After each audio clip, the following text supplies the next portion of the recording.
दोस्तों कैसे हैं आप सबका स्वागत है मेरे चैनल पढ़ाई.com में। दोस्तों आज का हमारा टॉपिक है विशिष्ट बालक। आज हम जानेंगे विशिष्ट बालकों की परिभाषा, प्रकार और जो सामान्य बालक से अलग होते हैं विशिष्ट बालक, उन दोनों में अंतर। तो शुरू करते हैं दोस्तों।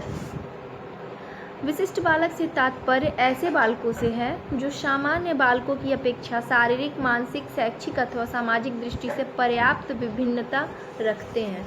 अर्थात ऐसे बालक जो सामान्य बालकों की अपेक्षा या तो बहुत उच्च कोटि के होते हैं और या फिर बहुत निम्न कोटि के होते हैं, विशिष्ट बालक कहलाते हैं। श्रीमती राजकुमारी शर्मा के अनुसार विशिष्ट आवश्यकता वाले बालक वह हैं जो अंतः व्यक्तिगत भिन्नता रखते हुए भी अन्य सामान्य बालकों से अंतः व्यक्तिगत भिन्नता रखते हैं। तो दोस्तों ऐसे बालक जो सामान्य बालक से डिफरेंट होते हैं, विभिन्न होते हैं, उनकी विशेषताएं जो होती हैं वो सामान्य बालक से काफ़ी ज़्यादा विभिन्न होती हैं, जो मंद बुद्धि के भी हो सकते हैं या फिर मंद भी हो सकते हैं और या फिर बहुत ज़्यादा तीव्र हो सकते हैं, यानी कि उच्च भी हो सकते हैं और बहुत निम्न कोटि के भी हो सकते हैं। ऐसे बालक विशिष्ट बालक कहलाते हैं। कुल मिला जुलाकर सामान्य बालक से बहुत ज़्यादा विभिन्नता रखते हैं विशिष्ट बालक। तो इनके प्रकार के बारे में जान लेते हैं। सबसे पहले बौद्धिक दृष्टि से विशिष्ट बालक। तो बौद्धिक दृष्टि से विशिष्ट बालक कैसे होंगे? या तो बहुत ज़्यादा मंद बुद्धि के होंगे और या फिर बहुत ज़्यादा तेज होंगे, प्रतिभाशाली होंगे। तो वही लिखा है दोस्तों कि बौद्धिक दृष्टि से विशिष्ट बालक दो प्रकार के होते हैं, प्रतिभाशाली बालक और मंद बुद्धि बालक।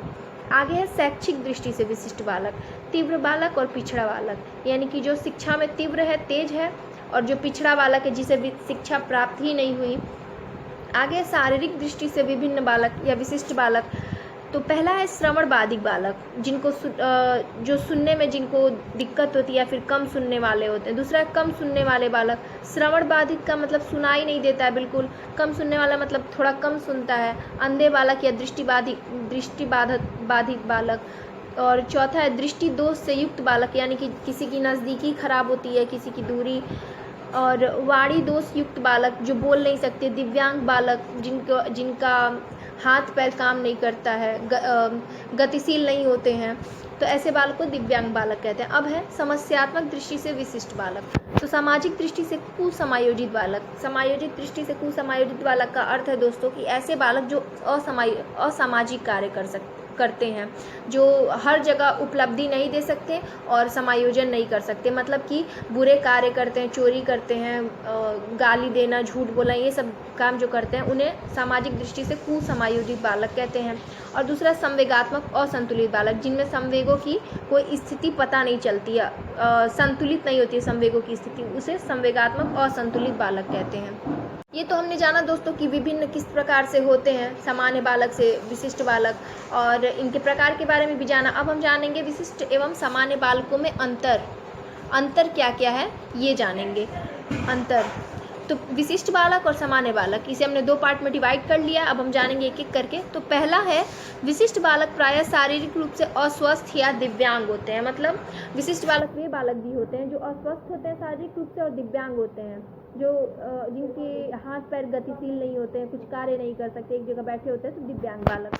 और जो सामान्य बालक होते हैं वो शारीरिक रूप से स्वस्थ होते हैं।